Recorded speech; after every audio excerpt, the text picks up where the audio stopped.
Mesdames et messieurs, bonjour et bienvenue sur votre chaîne d'information en temps réel. L'actualité en Afrique et dans le monde en continu. Vous informer est notre mission alors, si vous êtes nouveau, abonnez-vous et activez aussi la cloche de notification pour ne plus rien manquer.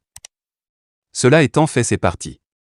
Alors mesdames et messieurs, comme vous pouvez le constater, Kémy Séba est tout furieux et est également en mécontente avec l'arrivée de Blaise Compaoré au Burkina Faso. Il fait des révélations graves. Alors écoutez-le. Que la paix soit sur vous. J'espère que vous allez bien, que je vais vous trouver en bonne santé. La paix est parfois difficile dans certaines circonstances quand l'injustice prévaut sur la justice, quand l'inique prévaut sur la dignité, quand l'inégalité prévaut sur l'égalité. Je vais vous donner quelques secondes pour vous connecter, j'espère que vous m'entendez bien.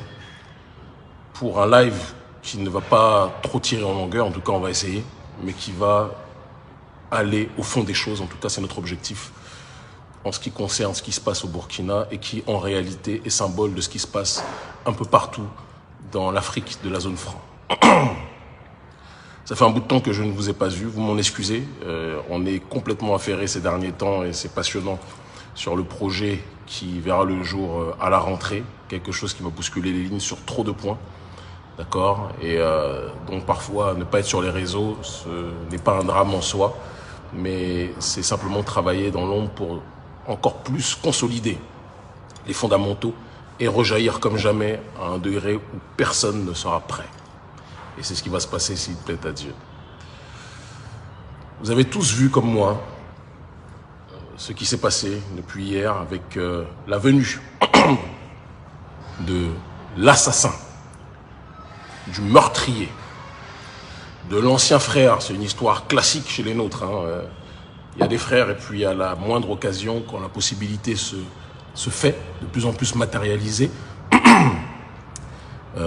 un frère trahit celui qui a plus de lumière parce que la jalousie est malheureusement congénitale chez certains d'entre nous, il faut qu'on soit capable de le dire. Ceux qui brillent, si on peut leur tirer dans le dos, on le fait. Beaucoup se reconnaîtront, même s'ils n'ont pas forcément l'audience qu'ils rêvaient d'avoir, à travers cette situation.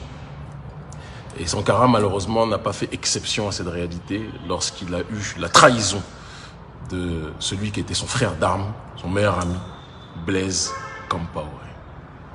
Alors Compaoré a été condamné par une justice d'une façon très digne, avec des avocats, Maître Cam et tous les autres, et notamment mon avocat que j'aime profondément. Je lui ferai un spécial big up à la fin si le temps me le permet.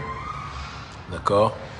Qui, toutes ces personnes ont fait un travail honorable pour que nous puissions avoir, je dis nous, parce que ce qui se passe en ce qui concerne Thomas Isidore Sankara ne concerne pas que le Faso.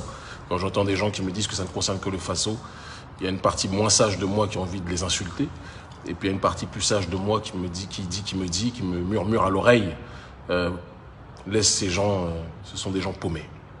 Sankara, c'est la mémoire de l'Afrique dans sa globalité.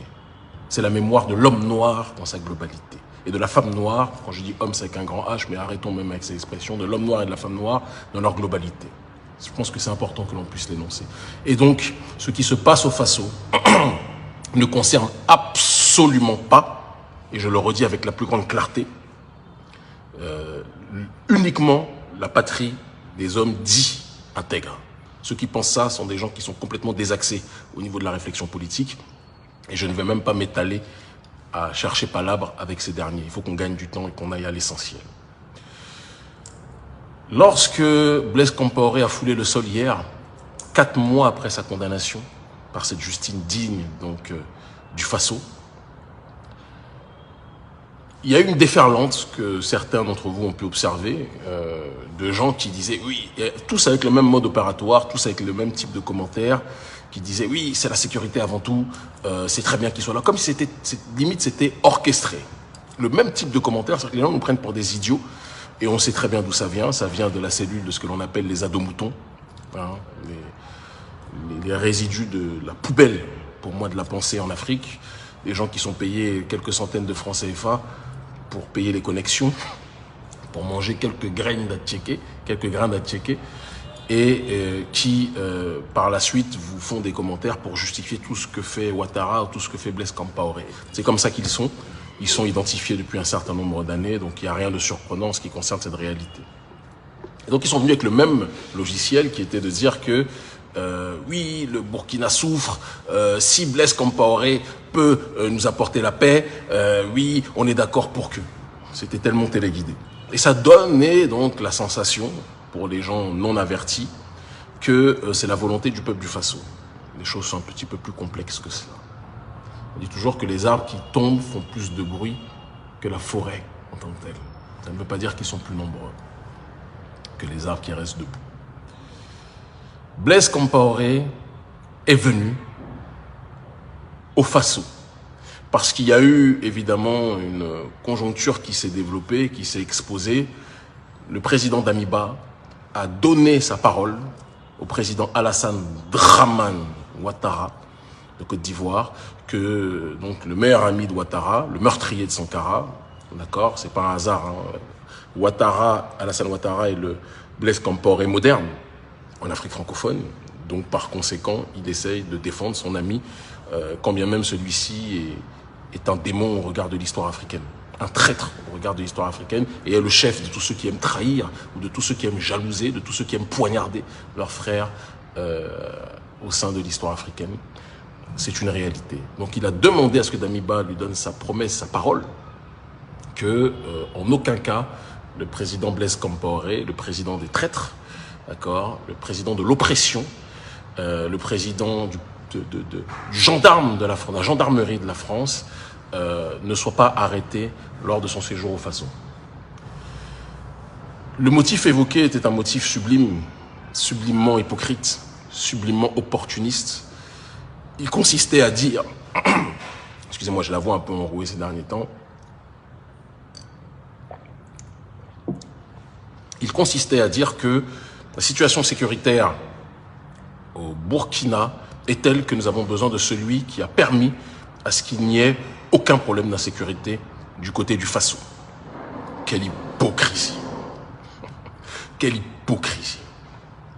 La première chose, pour ceux qui aiment réfléchir un minimum, et après je vais revenir sur un certain nombre de détails dont il faut qu'on parle par rapport au gouvernement du Faso. Il y a beaucoup de choses que je me suis, de manière rationnelle, interdit de dire jusqu'à une certaine durée, jusqu'à ce que le faux pas soit matérialisé.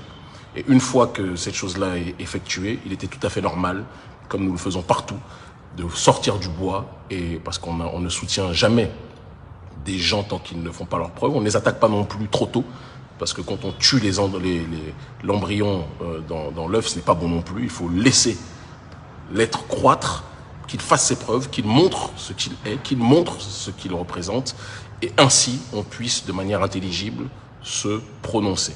Si les gens avaient tiré sur Poutine au moment de son premier mandat, où à l'époque Poutine était profondément dans le néolibéralisme, c'est quand il a vu que l'Occident essayait de le mettre à l'envers qu'il est rentré dans une deuxième phase, pour ceux qui connaissent un minimum la science politique, de l'illibéralité, de l'illibéralisme, si on veut parler des choses telles qu'elles sont. Donc il y a eu deux Poutines, et donc il est toujours important en sciences politiques de laisser une période d'essai pour voir si les gens qui prennent le pouvoir vont dans le sens des intérêts du peuple ou vont dans l'intérêt des forces exogènes. Damiba, on a eu le même processus que on a eu pour mon cher frère que je salue, Assimi Goïta, d'accord, que par la grâce de Dieu, peut-être nous reverrons bientôt, mais ça c'est des choses dont on n'a pas parlé sur les réseaux sociaux. C'est le même procédé qu'on a eu pour le colonel Mamadi Doumbouya, d'accord. Et c'est le même procédé que l'on a eu pour Damiba. Alors je sais qu'il y a eu évidemment les nostalgiques, c'est toujours la même chose. Hein.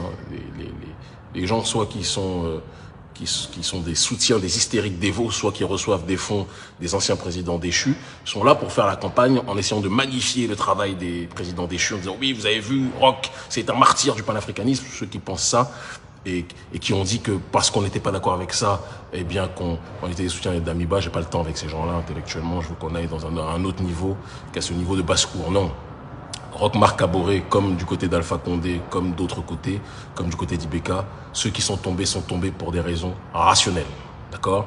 Ils sont tombés parce qu'à un moment donné, il y avait un ras-le-bol de la population qui n'en pouvait plus de cette mal-gouvernance, qui n'en pouvait plus de nos nations qui étaient traitées comme des gruyères, où le terroriste pouvait venir à l'intérieur et répandre la mort de la manière la plus globale. Non.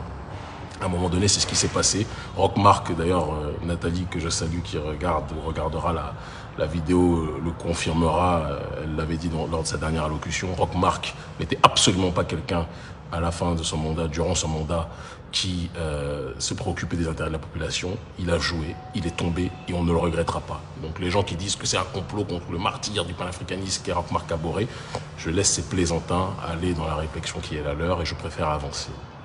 Maintenant, pour ce qui est de Damiba. Damiba a, pendant les premiers mois, adopté une stratégie qui est une stratégie de volonté maladive, de conservation de son pouvoir. Aucune prise de risque, aucune volonté, c'est très important ce que l'on dit, aucune volonté d'aller en dehors du précaré de ce qui est exposé, mais on pouvait toujours se dire qu'on allait lui laisser donc, le bénéfice du doute et qu'au dernier moment, il allait changer. Aucune prise de risque, aucune volonté de froisser le partenaire français, parce qu'il se rappelle que le Faso n'a connu la paix que quand le Faso était en paix avec la France. C'est important qu'on puisse le dire. À l'époque de Blaise Compaoré.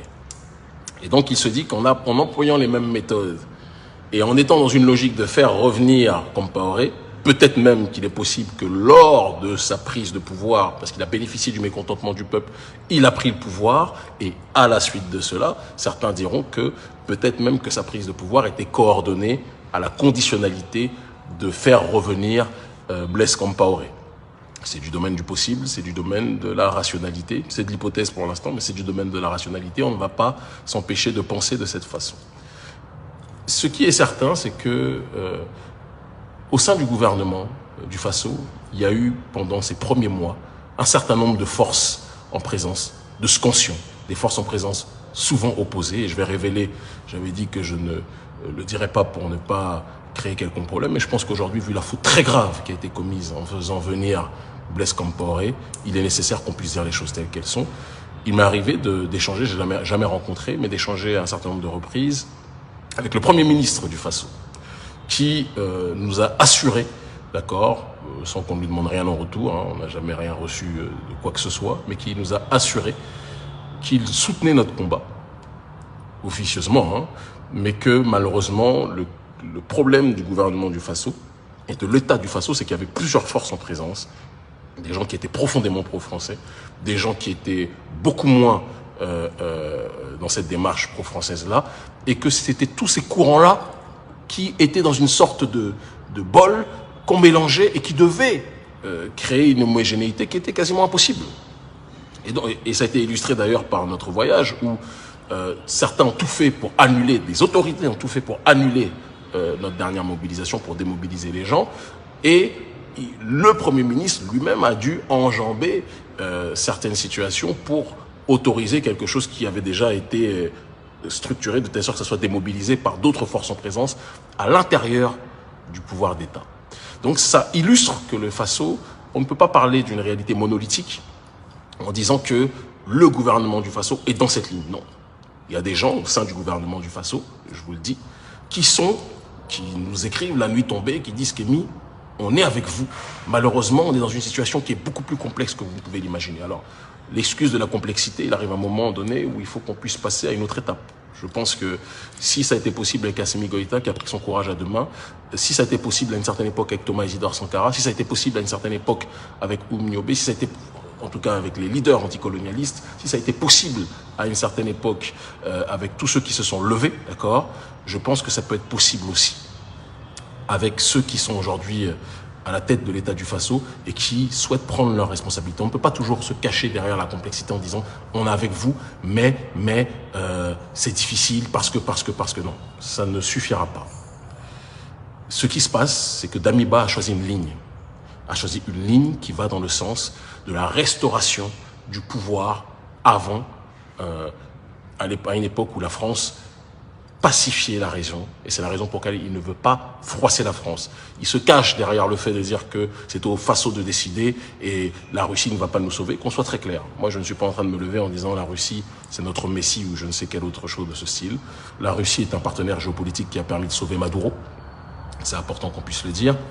C'est un partenaire géopolitique qui a permis de sauver Bachar al-Assad. C'est important qu'on puisse le dire. Si Kadhafi s'était allié à la Russie, l'Iran et les autres pays, je pense que Kadhafi serait vivant aujourd'hui. C'est ça la géostratégie. Ça ne veut pas dire que ces derniers sont des messies, que ces derniers sont des anges, ou que ces derniers sont des amoureux des Africains. Vous ne me verrez jamais me lever en brandissant. Pourtant, moi, je parle, contrairement à ceux qui brandissent les drapeaux, moi, je parle avec les autorités russes comme je parle avec les autorités d'autres pays. Mais vous ne me verrez jamais tisser ou brandir un drapeau des Russes parce que ça ne sera jamais nos messies. Et je ne suis absolument pas naïf sur la réalité politique des choses. C'est un allié aujourd'hui, ça ne veut pas dire que ça sera un allié éternel. Les choses sont aussi claires. Mais dans le cas actuel des choses, ils font partie de ceux qui sont en train d'inverser la dynamique de l'unipolarité qui existe avec l'hégémonie occidentale néolibérale pour aller vers ce que l'on appelle la multipolarité civilisationnelle qui est présente à travers différents blocs qui existent dans le monde. Et nous autres, jeunesse africaine, puisque nos dirigeants ne jouent pas leur rôle, on a ce devoir de prendre nos responsabilités sur ce terrain-là. Damiba a choisi une ligne qui est de restaurer une période durant laquelle la paix était présente au Faso. Et il s'appuie sur le fait que il existe, on ne va pas se mentir, un très grand mécontentement, une très grande détresse, un très grand désarroi d'une grande partie de la population qui n'en peut plus du terrorisme. Et je compatis et j'adresse mes condoléances à tous nos frères et sœurs, pas qu'au Faso, dans tous les pays qui sont frappés, qui sont touchés par le terrorisme. Mais une fois qu'on a dit cela, et qu'on exprime avec notre plus grande douleur, notre plus grande profondeur, la solidarité vis-à-vis de tous ceux qui ont perdu des êtres chers, il y a une question sur laquelle on doit réfléchir avec sincérité. Quand les gens nous disent qu'il faut faire venir Blaise Compaoré, le meurtrier de Thomas Sankara, parce que sous lui, il n'y avait pas de terrorisme, ils oublient une chose. Sous Blaise, il n'y avait pas de terrorisme pour la première raison qui était que Kadhafi était encore présent. Et que Kadhafi avait une politique très forte pour être dans une logique de repousser le terrorisme. Important de le dire. Si on ne le dit pas, on ne comprendra pas la réalité politique de ce qui se passe au Sahel. La deuxième chose, c'est que quand on pense qu'en faisant venir Blaise Compaoré, on va pacifier le terrorisme, on va éteindre le terrorisme, on oublie que le terrorisme est payé par les mêmes alliés de Blaise Compaoré. C'est-à-dire que vous faites venir les amis de ceux qui sont les sponsors du terrorisme et vous dites que comme ça, vous allez le faire disparaître. Vous ne comprenez pas que ce qui se passe là, c'est la logique du pompier pyromane. Ils ont rendu notre région, le Sahel, ingouvernable parce qu'ils savent qu'il y a de nouvelles ressources qui sont apparues, qui ont été localisées, un certain nombre de gisements qui ont été localisés à un certain nombre d'endroits du Sahel en tant que tel. Et donc, ils veulent réinstaller, pérenniser la présence de l'armée française dans cette zone. Et malheureusement, dans cette logique-là, il s'appuie sur l'émotion et sur le drame qui existe, qui est réel, qu'on ne peut pas nier. D'accord ?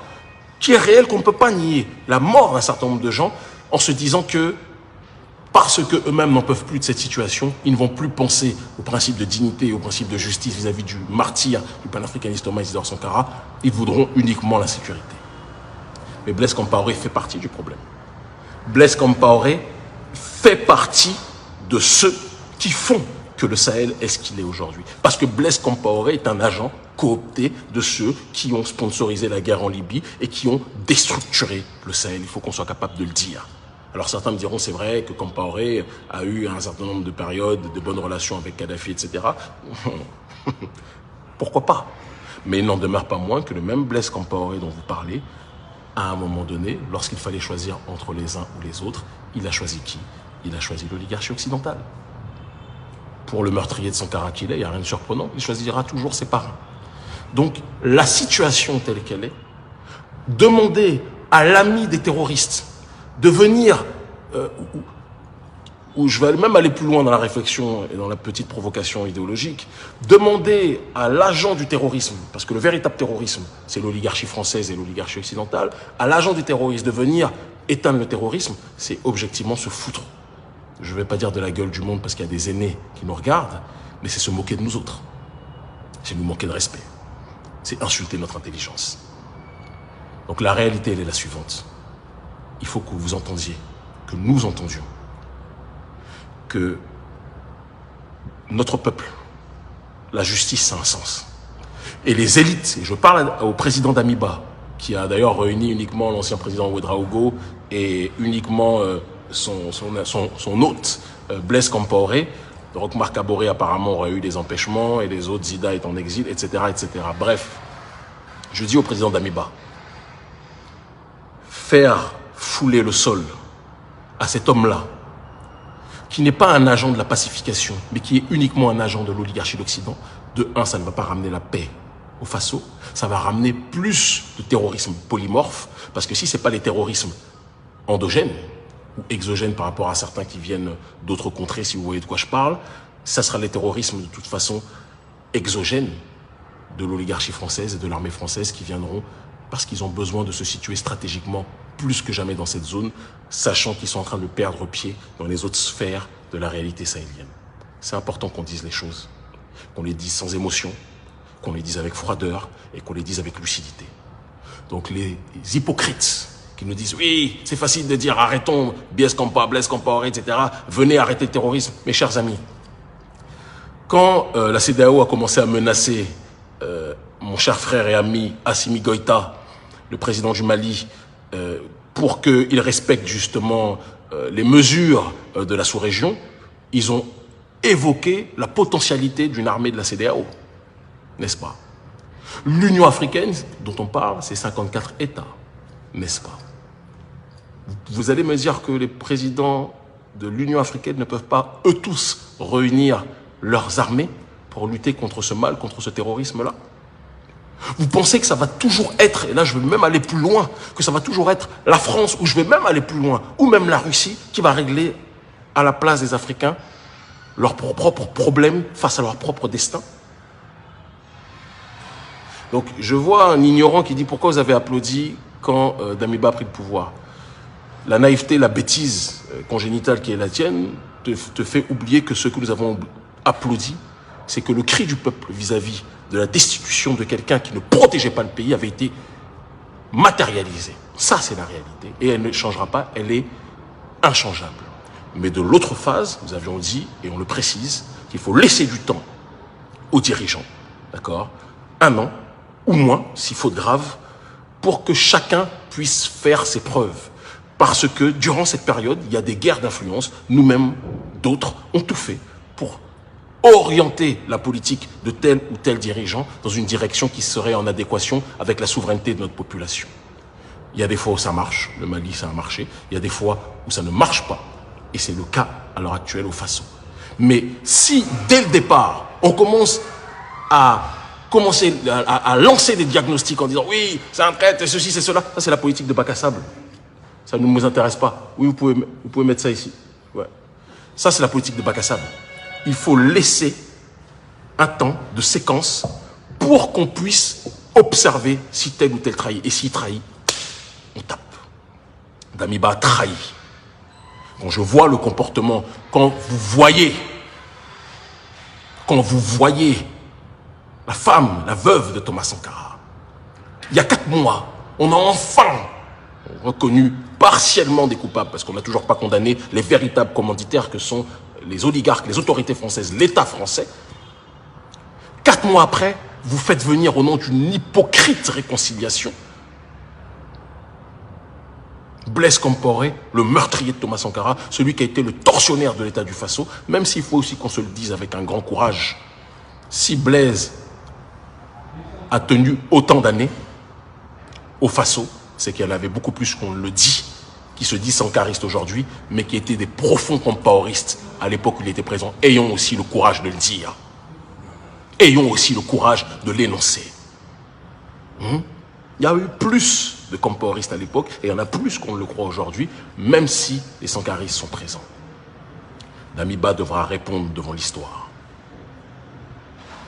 Damiba devra répondre devant l'histoire. Si tu veux la sécurité, la sécurisation de la zone du Sahel, il faut que les présidents à l'intérieur de l'Union africaine comprennent que quand une partie de l'Afrique est touchée, c'est toute l'Afrique qui est blessée. Et donc toutes les armées, les États africains devraient être mobilisés pour lutter contre ce péril et chercher les armes là où certains pays acceptent de nous les donner, que ce soit la Russie ou que ce soit d'autres contrées. Là n'est même pas le problème. Du moment que l'on trouve des armes, que nos armées soient forgées et formées, que ce ne soit pas simplement des armées pour protéger nos dirigeants et tirer sur leur propre population, mais des armées pour lutter contre le véritable terrorisme lorsqu'il se manifeste, lorsqu'il est exprimé, lorsqu'il est exposé. Si on ne va pas dans cette direction, on ne pourra pas avancer. Donc, je le dis et je le répète pour synthétiser, parce que je dis que je ne veux pas être long, en laissant le président Compaoré, le président des traîtres, le président des fans de la mort de Sankara, en le laissant fouler le sol du côté du Faso, Damiba vient de commettre une faute devant l'histoire. On le dit. Et on ne le pardonnera pas. Les histoires de oui, le Burkina souffre, etc. Ce n'est pas Blaise Compaoré qui est le wazir ou le Ozar de la population du Faso. Ce n'est pas Blaise Compaoré qui est le Messie ou le Christ qui va faire en sorte que le terrorisme va s'arrêter. Blaise est l'ami de nos adversaires. Blaise est l'ami du terrorisme. Blaise est l'ami de la décolonisation, de la colonisation, excusez-moi. Blaise est l'ami de la déstructuration de nos États. Quand Kadhafi était là, tout était cadenassé. Quand Kadhafi est tombé, la déstabilisation a commencé. Et Blaise a sauté parce que la population, une partie de la population n'en pouvait plus. Le faire revenir ne va rien régler. Mettez Compaoré là où il doit être. Rappelez-vous que les futures générations sont en train de vous regarder. Quel message on donne à la jeunesse africaine? Quel message on donne à cette jeunesse africaine? Le message qui est que oh, tu peux faire du mal, de toute façon, le mal est plébiscité en Afrique. La trahison est plébiscitée en Afrique. L'injustice est plébiscitée en Afrique. La corruption est plébiscitée en Afrique. La mort, l'assassinat est plébiscité en Afrique. C'est ça le message que vous voulez donner aux enfants? À nos petits, à nos filles et nos garçons? Vous êtes en train de montrer en réalité que vous n'en avez rien à foutre du travail de souveraineté de sankarisme, monsieur Damiba. Tu es où vous êtes. Parfois, j'alterne entre les registres. Tu es en train de montrer que le sankarisme, le patriotisme, la souveraineté, la justice, l'anti-impérialisme, tu n'en as strictement rien à foutre.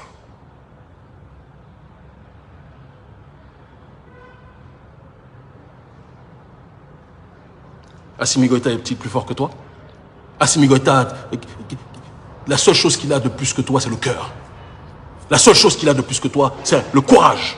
La seule chose qu'il a de plus que toi, c'est la compréhension qu'on ne dirige pas un pays sans être en adéquation avec la volonté de la population. Mais tu n'as pas de courage, Damiba. Tu gonfles. Tu as déjà très rapidement pris l'arrogance des anciens dirigeants, très rapidement.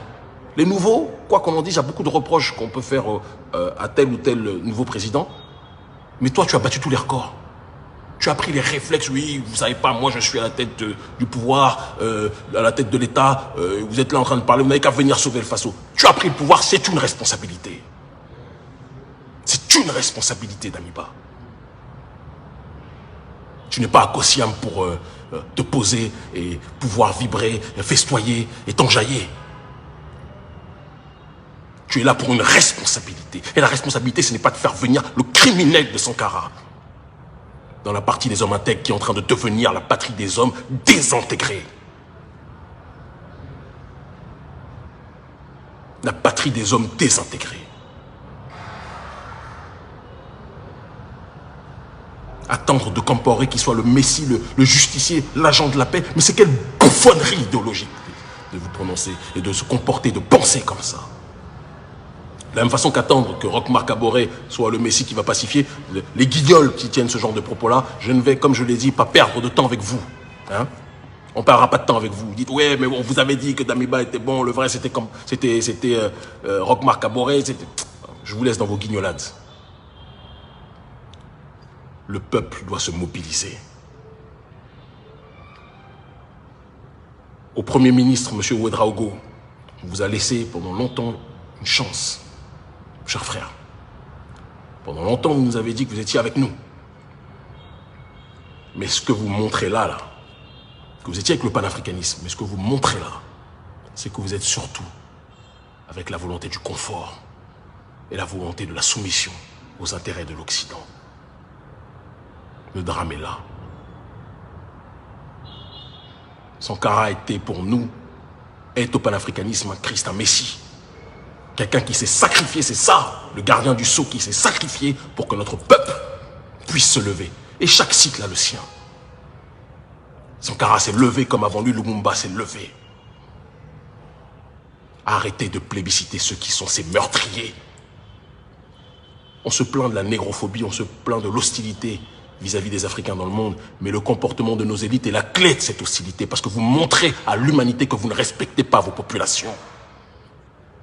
Vous montrez à l'humanité que vous ne respectez pas le peuple.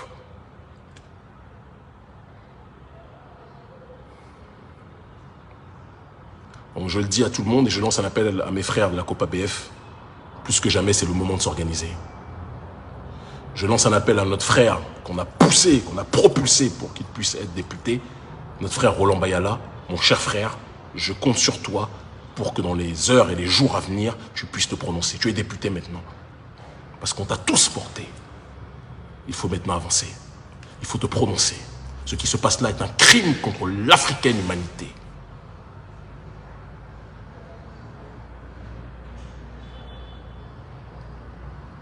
Damiba, président Damiba, si tu allais faire le bien, on allait te féliciter. Si tu trahis, on va te combattre de toute notre âme. Intellectuellement, politiquement. Le reste suivra. Comme on l'a fait avec tes prédécesseurs. Afrique, reprends ton destin en main. Afrique, ressaisis-toi. Afrique, souviens-toi de qui s'est battu pour toi. Ne tue pas une deuxième fois Thomas Isidore Sankara. Et nous le disons à tous les dirigeants, à mes amis Assimi Goïta, à mon ami Mamadi Doumbouya. Ce sont mes frères, personne ne va s'en cacher. Ce sont mes frères. Mais quand les choses sont bien faites, la volonté de la justice sociale, la volonté de la lutte pour la souveraineté, on applaudit. Si vous allez dans la mauvaise direction, on sera là pour vous rappeler que vous n'allez pas dans le bon chemin. C'est notre devoir. Nous sommes des vigiles de la société civile. Et je dis d'ailleurs à mon frère, à mon frère Mamadi Doumbouya, il y a à l'heure actuelle, que j'ai eu au téléphone il n'y a pas longtemps, que la paix soit sur vous, mon frère. Il y a le jeune rappeur qui est incarcéré et j'ai profondément confiance qu'il pourra être libéré, relâché prochainement. Le frère Djani. On compte sur vous, président Doumbouya. On sait que la Guinée est un pays très difficile, où les tensions interethniques sont telles que dès qu'on attaque, même si ça peut être quelqu'un qui est un pion de l'oligarchie occidentale, s'il est de telle ethnie, ça va embraser le pays. Je sais très bien la complexité de ce pays. Je connais la complexité de ce pays. Mais je le demande à Assimi Goïta, au Mali, et à mon frère Doumbouya, mes deux frères, soyez vigilants. Soyez vigilants. Soyez vigilants. Au président Thomas Isidore Sankara qui nous regarde là où il est, qu'il sache que nous allons continuer le combat au péril de nos vies. On va continuer. On va continuer jusqu'au bout. On ne va jamais s'arrêter. À la famille Sankara, qu'ils sachent que nous sommes avec eux, que nous les soutenons et que nous irons dans la démarche de les sensibiliser, de sensibiliser la population, excusez-moi, pour plus que jamais avancer dans ce processus d'autodétermination. L'Afrique ne se libérera que par elle-même. Elle ne se libérera pas ni par les États-Unis, ni par la France.